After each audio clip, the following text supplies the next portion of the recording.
Bismillahirrahmanirrahim. Now I'm going to start with you anus and anal canal and its diseases. Today I will discuss with you anatomy of the anal canal, anus and its investigation.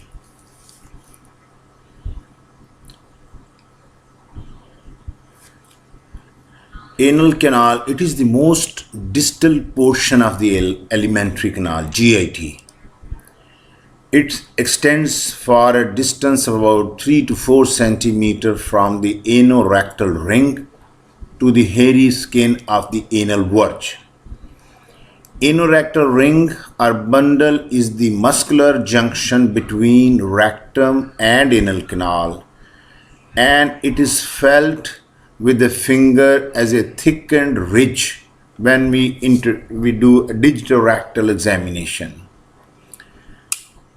Anus provides continence for flatus and feces. Also, the function of the anal canal is that it provides continence for flatus and feces, which is a blessing.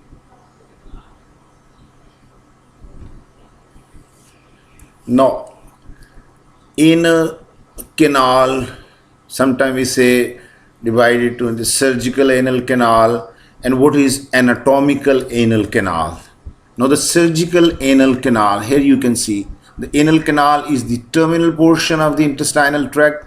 It begins at the anorectal junction, the point passing through the levator ani muscle pelvic diaphragm, and is about 4 centimeters long and terminates at the anal verge. Here you can see this is from here to here it is the surgical anal canal. Now, what is anatomical anal canal? When you say anatomical, this basically extends from the dentate line to the anal verge. From here, this is dentate line, then here at the anal verge. So this part is called anatomical anal canal.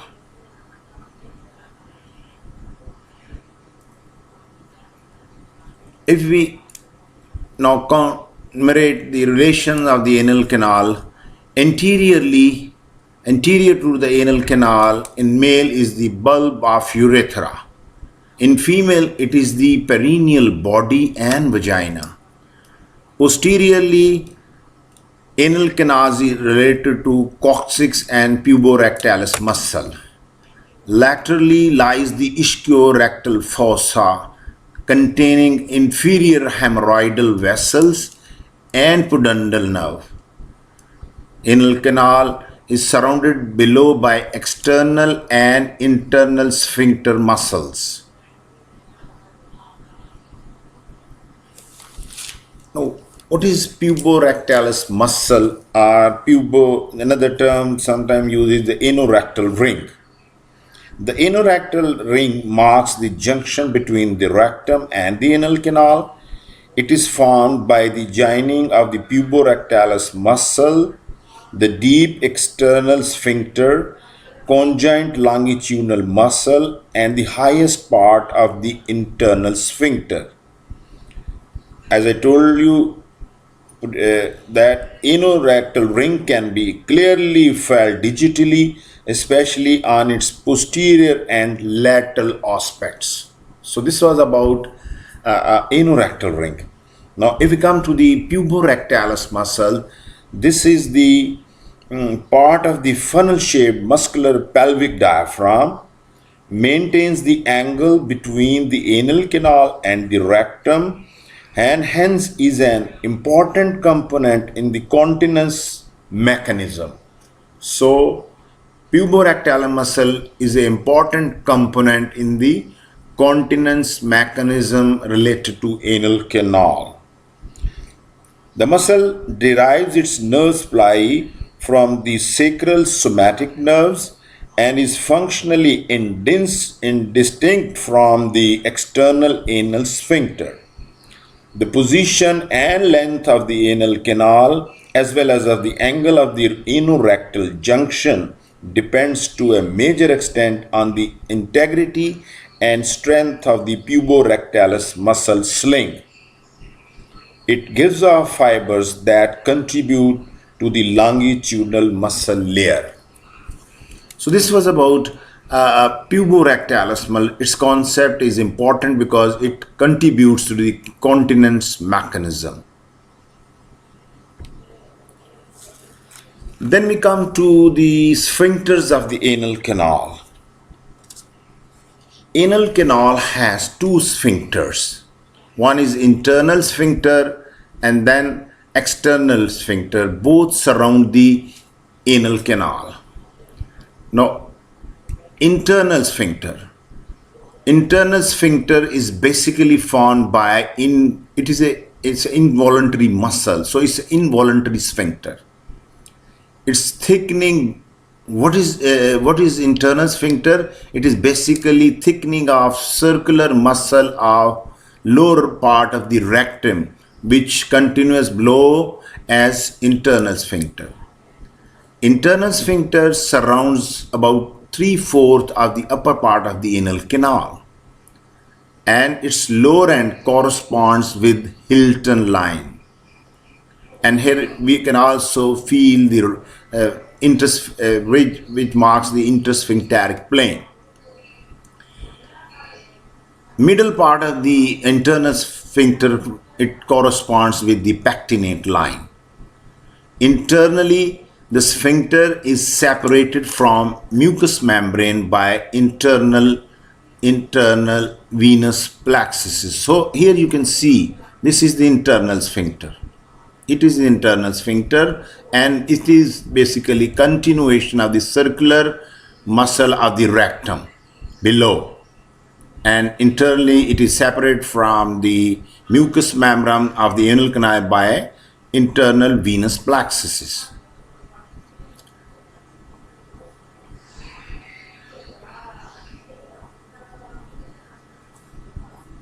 Externally, it is separated from the external muscle by conjoint sheath. I go to the previous slide. Here you can see this is the external sphincter and this is the internal sphincter. And externally it is separated from this by the conjoint sheath here. So externally, internal sphincter is separated from the external muscle by the conjoint sheath, which is derived from the levator ani and the longitudinal muscle of the rectum. When this sphincter is exposed parop, it is pearly white in color. Pearly white fibers can be seen, and this is especially seen when we are doing lateral internal sphincterotomy for chronic anal fissure. Now the nerve supply, this sphincter is supplied by the autonomic nerves. Autonomic nerves, they supply this sphincter. It also receives intrinsic non-adrenergic and non-cholinergic fibers, and stimulation of which causes internal sphincter relaxation. So this was about internal sphincter. So these fibers which I talked about, the non-cholinergic, non-adrenergic fibers, and stimulation of which causes relaxation, release of when these fibers they are stimulated, they release neurotransmitter nitric oxide, which induces internal sphincter relaxation. Now we come to the external sphincter. Internal sphincter is voluntary. It is striated muscle. It surrounds the entire length of the anal canal. We divide the external sphincter into three parts: subcutaneous, superficial, and deep parts.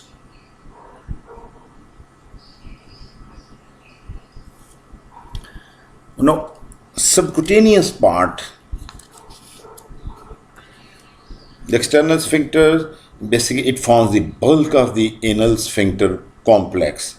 And although traditionally it has been subdivided into deep, superficial, and subcutaneous portion, It is a single muscle which is variably divided by lateral extensions from the longitudinal muscle. So the longitudinal muscle, this divides into three parts, as I told you: subcutaneous, superficial, and the deep part. Subcutaneous part, this is the subcutaneous part. You can see this is the subcutaneous part, which is a flat band around the anus. It is separated from the perianal skin by external venous plexus. Here lies the external venous plexus. It is separate from that, this cutaneous part of the external sphincter. Superficial part, this part is the superficial part. It is elliptical in shape. It arises from the tip of the coccyx and anococcygeal raphe. It is inserted interiorly into the perineal body.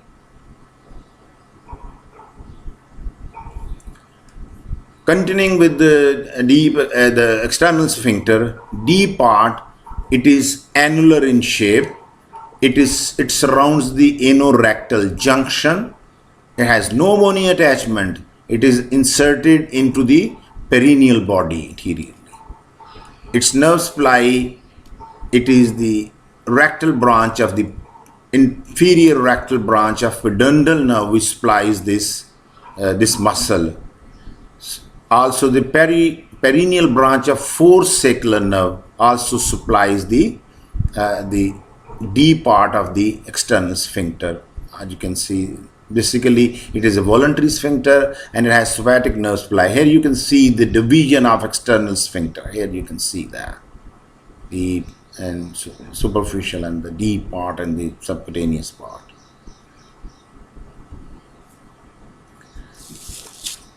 Now, what is intersphincteric? These concepts, they are very important when dealing with when operating on the anal canal and talking about the diseases of the anal canal.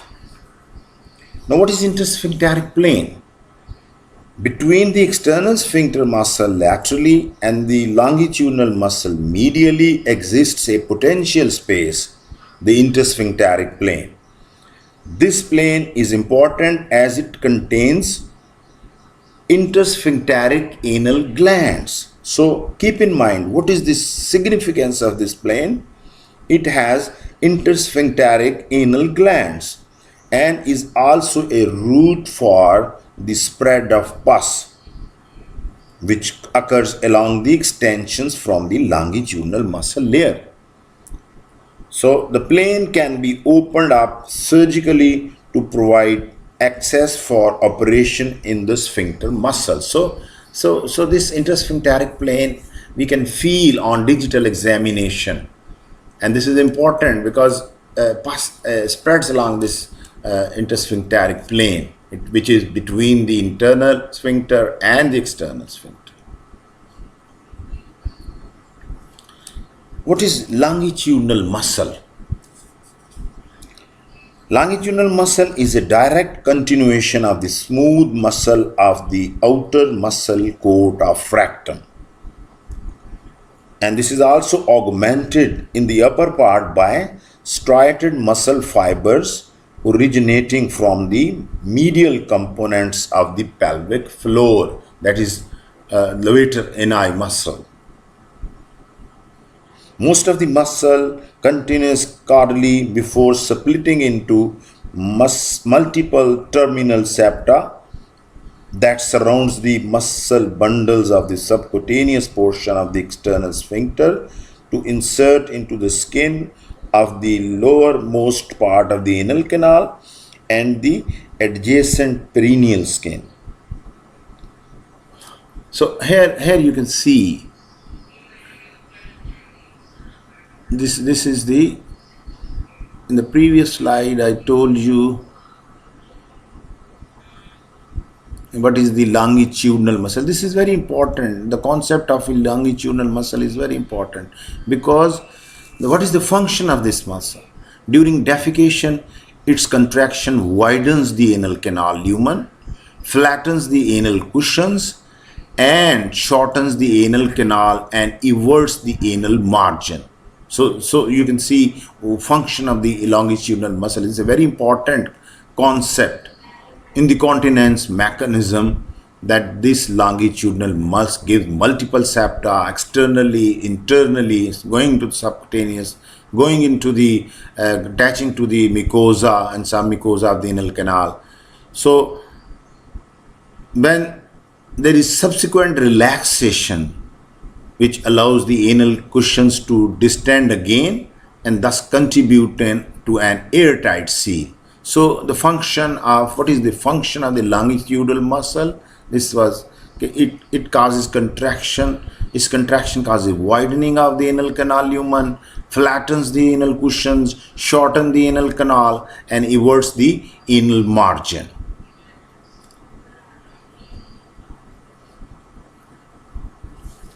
Now, what is the interior of the anal canal? This interior of the anal canal is divided by pectineal line and Hilton line into three areas. Here you can see. This is this anal canal is basically divided into three parts by the dentate or pectinate line and Hilton's line. So upper part is about 15 millimeter in length. This is above the pectinate and dentate line. Intermediate part again, it is about 15 millimeter in length, 1/3, and it is between dentate line and Hilton line. The lower 8 millimeter, which is the anal verge, lower part. So here you can see this is the upper 1/3. This is the middle, because this is the dentate line, and this is the pectinate line. So here, these two lines, they divide into upper, middle, and the lower 1/3 of the anal canal between Hilton line and the dental pectinate line. Now, what is pectinate line? Basically, it's a mucocutaneous junction of the anal canal. It corresponds with the position of anal valves. Pectinate, another name for pectinate line is dentate line. It is situated at the middle of the internal sphincter. Dentate or pectinate line is important both morphologically and surgically, as it represents the site of fusion of proctorium and post-allantoic gut embryologically, this concept. So this is junction between proctorium and the post-allantoic gut. It divides anal canal into upper and lower areas proctorium, which are different in development, blood supply, lymph drainage, and nerve supply. So this dentate line, pectinate line, basically divides the anal canal into upper and lower areas, which has separate blood supply, lymphatic drainage, nerve supply, because embryologically they have different development. Hilton line, it is a color contrast between bluish pink area above and the black skin below. This line is represented by intersphincteric groove at the lower end of the internal sphincter. So the lower end of the internal sphincter, which is marked by, this we can feel with our digital finger while doing digital ER, and we feel when doing lateral internal sphincter, or maybe feel this groove, intersphincteric groove. So this line is represented by that, the Hilton line. It indicates lower end of the internal sphincter, Hilton line. Here you can see this is the Hilton line. This is the internal sphincter. It is lower end of the internal sphincter marked by the Hilton line. This is intersphincteric groove. Here is the intersphincteric plane, this one. And here comes the longitudinal muscle giving septa internally, externally, and giving support to the anal canal.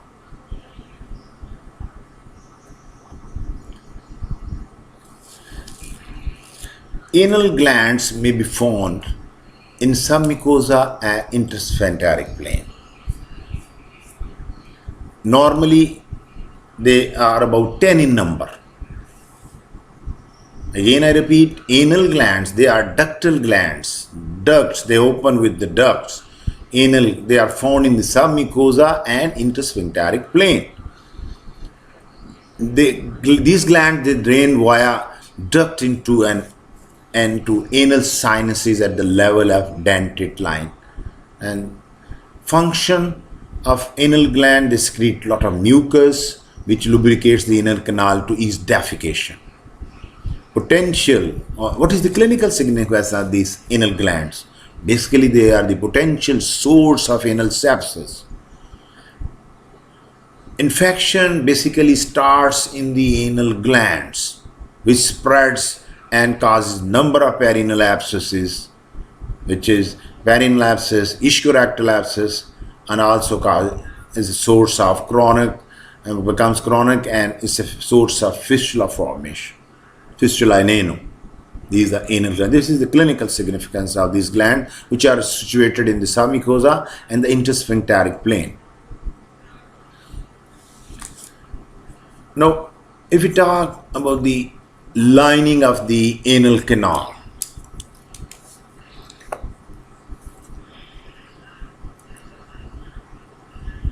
the pink columnar epithelium, the upper part of the anal canal is lined by the columnar epithelium. The rectum, this columnar epithelium lining extends in the rectum, extends through the anorectal ring into the surgical anal canal. So passing downwards, the mucous membrane becomes cuboidal. Upper part, it is columnar, then lower down it becomes cuboidal, and then it is red in color, which was pink when it was columnar. Whereas above the anal valves, it is plum colored. Just below the level of the anal valve, there is an abrupt wavy transition to stratified squamous epithelium, which is parchment color. So these are the different colors which are due to change in the epithelium. Upper part by columnar epithelium, then it becomes cuboidal, and the lower down it is the stratified squamous epithelium.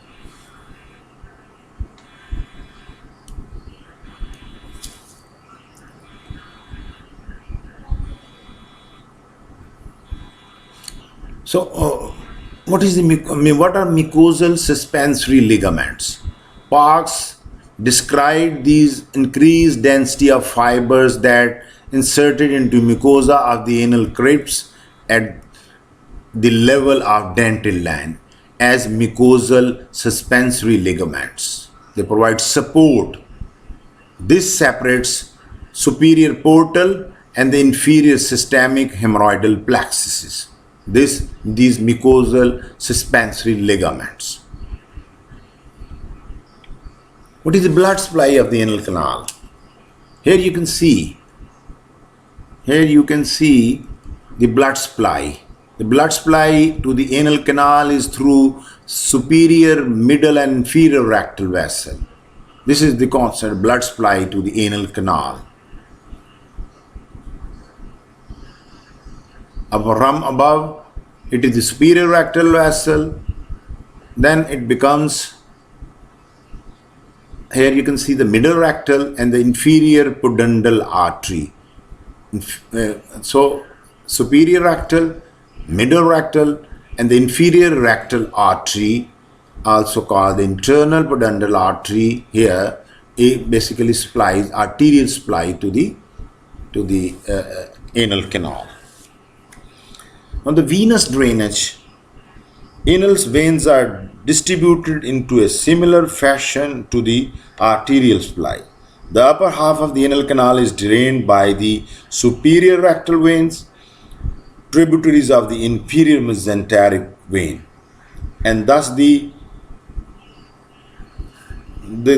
portion of mesenteric venous system. So the blood supply goes into that portosystemic venous system, and the middle rectal veins which drain into the internal iliac veins.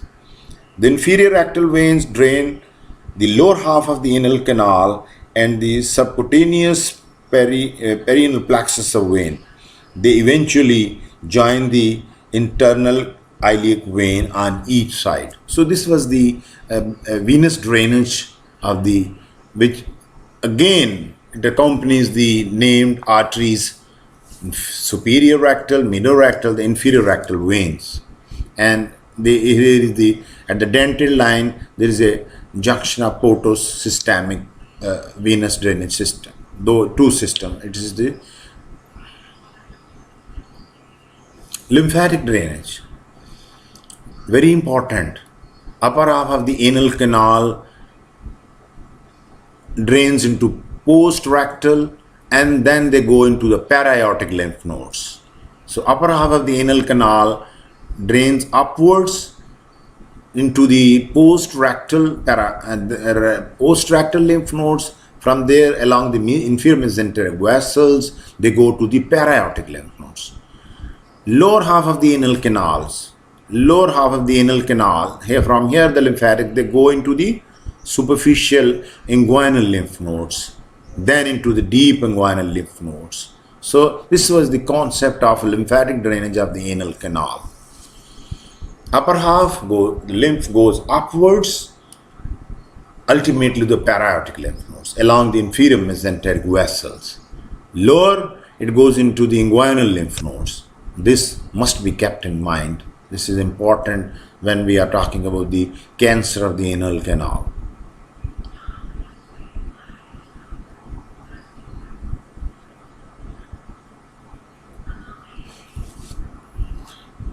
While doing the examination of the anus, what position we usually put the patient in? It is the left lateral position. While doing perineal examination, digital rectal examination, different positions they are done. Left lateral Sims position, prone jackknife or knee elbow position, and then the lithotomy position. This is you can see, this is the Sims position, left lateral. This is the knee elbow position, good position for digital rectal examination, perineal exam. This is the lithotomy position, again a position in which the anal canal can be examined. These are three important positions for examination of perineal area and the anal canal by a digital rectal examination.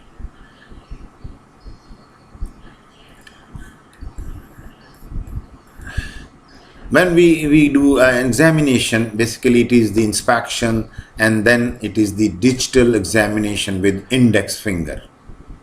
In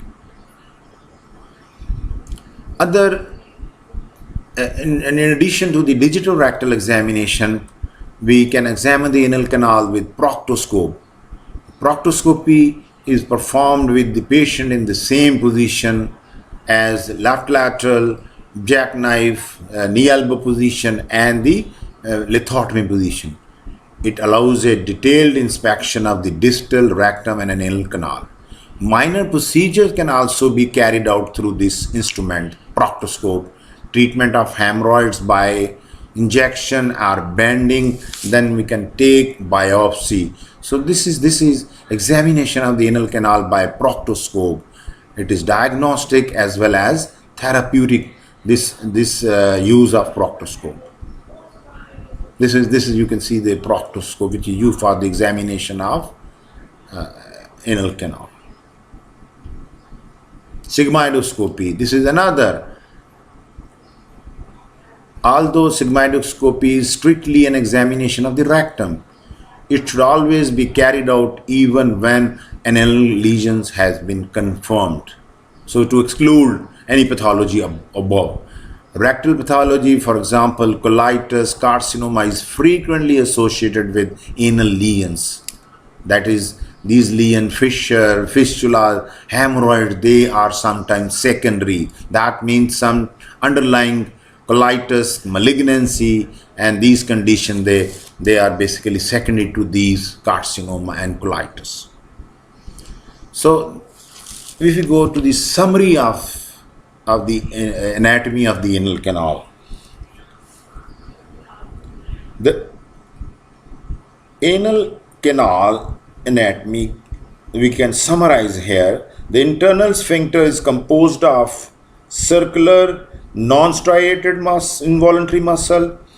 External sphincter is composed of striated voluntary muscle supplied by the pudendal nerve. Extension from the longitudinal muscle layer support the sphincter complex. The space between sphincter is known as the intersphincteric plane. The superior part of the external sphincter fuses with the puborectalis muscle, which is essential for maintaining the anorectal angle necessary for continence. The lower part of the anal canal is lined by the sensitive squamous epithelium. Blood supply to the anal canal is via superior, middle, and inferior rectal vessels. Lymphatic drainage of the lower half of the anal canal goes to inguinal lymph nodes. So this is the summary which I presented to you about the anatomy of the anal canal.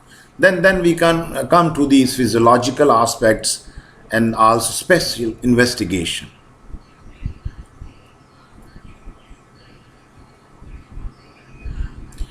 The sphincter mechanism basically provides the ultimate barrier to the leakage of feces, and its integrity can be assessed fairly simply and objectively in the physiology laboratory. Perineal portion and degree of descent on straining. These are two markers of pelvic floor and pudendal nerve. That is, perineal position and degree of descent or straining. These are called two markers of the markers of pelvic floor and pudendal nerve. Functional anal canal length, resting tone, which is reflective predominantly of internal sphincter activity. This resting tone basically depends upon the internal sphincter activity, and the squeeze of mechanism of the anal canal, squeeze increment, this is reflective of external sphincter function. These can be measured by a variety of simple manometric techniques. Investigation in relation to the anal canal. Anal incontinence and defecation are highly complex processes. Keep in mind, anal continence and the defecation are highly complex processes. They necessitate the structural and functional integrity. Keep in mind, this anal continence and defecation, which are very complex processes, they necessitate the structural and functional integrity of the cerebral, autonomic, and enteric nervous systems. Then, integrity, structural and functional integrity of the gastrointestinal tract, especially the rectum, and the pelvic floor and anal sphincter complex, any of which may be compromised. These are the different components of the continence, anal continence mechanism and defecation process. Then the cerebral, autonomic, and enteric nervous system. Number two, the gastrointestinal tract, especially the rectum, then pelvic floor, and the anal sphincter complex. So any of which may be compromised, and this can lead to the disturbance of function of varying severity. These different components, when they are compromised, obviously this will go compromise the continence mechanism of the anal canal. I repeat, what are the markers of pelvic floor and pudendal nerve? These are basically perineal position and degree of descent on straining. These can be quantified. Markers of pelvic floor and pudendal nerve. Perineal position and degree of descent. Internal sphincter activity shows functional anal canal length and resting tone. So the functional anal canal length and the resting tone of the anal canal, that depends upon the internal sphincter activity. The structural integrity of the sphincter can be visualized with endoluminal ultrasound. It's a very important investigation. The structural integrity can be assessed with a probe inside the anal canal, and this is called endoluminal ultrasonography. Neuromuscular function can be measured by assessment of conduction velocity along the pudendal nerve. Assessment of conduction velocity. This is nerve conduction study of the pudendal nerve. So neuromuscular function can be assessed by this study, and more pain. Another method is by needle electromyogram (EMG) studies of the anal sphincter. So these are the two investigations which are done for the integrity of neuromuscular function of the anal canal. External anal sphincter function, they can be assessed by manometric studies. They basically reflect the squeeze increment. By this study, by this manometric study, we can assess the squeeze increment by this, and this can be made by a variety of simple manometric things. This is graph, basically giving the squeeze increment as the this is in the anal canal part, the squeeze increment, and this can be studied with the manometric study. Here is another graph showing the typical normal pull-through manometric study of the anal canal. This is here, from here to this anal canal where squeeze occurs. Here, this cannot be seen in the rectum. This is one photograph showing endoluminal ultrasonography. This shows the structural integrity of the sphincter. Here you can see this is the external anal sphincter muscle, and this is the internal anal sphincter. This one is the internal anal sphincter, external anal sphincter. This one, this endoluminal shows external anal sphincter defect caused by obstetric injury. Here, this ultrasonography showing a defect post sphincterotomy, lateral sphincterotomy. When we do this defect, we have cut the internal sphincter here. Electromyogram, EMG studies which are done, neuromuscular function can be measured by assessment of conduction velocity along the pudendal nerve on each side, and more painfully by inserting needle we can do electromyogram to study the muscles of the anal sphincter. Another investigation which is done for anal canal function is evacuation proctography. The dynamics of the defecation can be assessed by this study, radiologically by evacuation proctography, in which radio-opaque pseudostool is inserted into the rectum and the patient are asked to rest, squeeze, and then bear down to evacuate the rectal contents under real-time imaging under fluoroscope. This is evacuation proctography.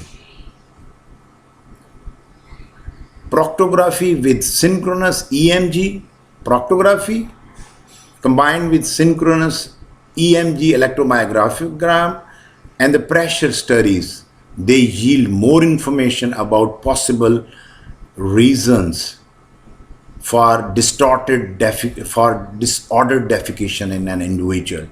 Combined proctography with synchronous EMG and pressure studies yield more information about possible reasons for disordered defecation in an individual. This was all about the anal canal anatomy, and then the investigation and the examination which is done for this. If you have any question, you can ask me on the WhatsApp group and I will respond to that. Thank you.